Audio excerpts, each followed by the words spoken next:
ভাইরে ভাই, আপনি যদি এই ভর্তাটা না খেয়ে থাকেন, আমি বলবো আপনার জীবনে অনেক কিছু মিস করে গেছেন। তো যাই হোক, বাই দ্য ওয়ে, আসসালামু আলাইকুম।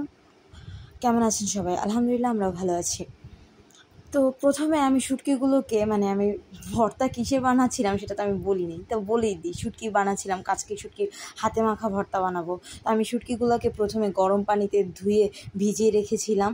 তারপরে কড়াইতে দিয়ে দিয়েছি তেল, তারপরে দিয়ে দিয়েছি শুকনো মরিচ, তারপরে দিয়ে দিয়েছি রসুন পেঁয়াজ দিয়ে আমি ভালো করে ভাজা ভাজা করে নেব।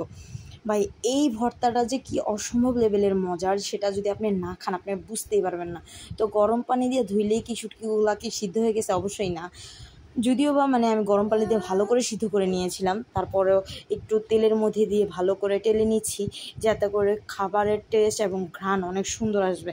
তো রান্নাঘরের দিকে তাকায় না, আমার সেদিনকার রান্নাবান্না অনেক বেশি ছিল, তো চুলা আমি পরে ক্লিন করেছিলাম, এর আগে চুলা ক্লিন করে নিই।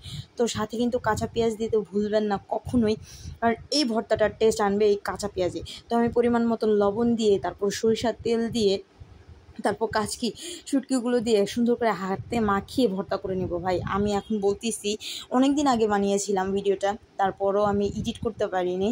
এই এখন এডিটিং করতে যাই আমার নিজের জিভে পানি আসতেছে, মনে চাচ্ছে যে এখন রাত বিরাতে আমি বানায় খাই, কিন্তু অপশানস নাই, বিকজ রাত অনেক হয়ে গেছে। এখন বানাইতে যদি যাই হাজব্যান্ড চিল্লাচিল্লি করবে, বিকজ হাজব্যান্ড অলরেডি ঘুমায় গেছে। তো যাই হোক, ভিডিওটা যখন আপনারা দেখবেন তখন হয়তো সকাল অথবা সন্ধ্যা হবে, কিন্তু আমি যখন মেক করতেছিলাম তাই অলমোস্ট প্রায় 2টা থেকে 2:30টার মতন বাজে তখন। তো যাই হোক, আমি সরিষার তেলগুলো দিয়ে ভালো করে ম্যাশ করে নিচ্ছিলাম।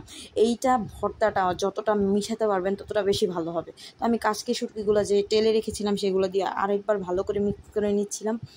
আমি সেই দিন ফার্স্ট টাইম এই ভর্তাটা ট্রাই করেছিলাম, হাতের মধ্যে মনে করেন কাঁটা বিঁধে গেছে। তো কাঁটা বিঁধলে আর কি করার, ভর্তা তো খেতেই হবে।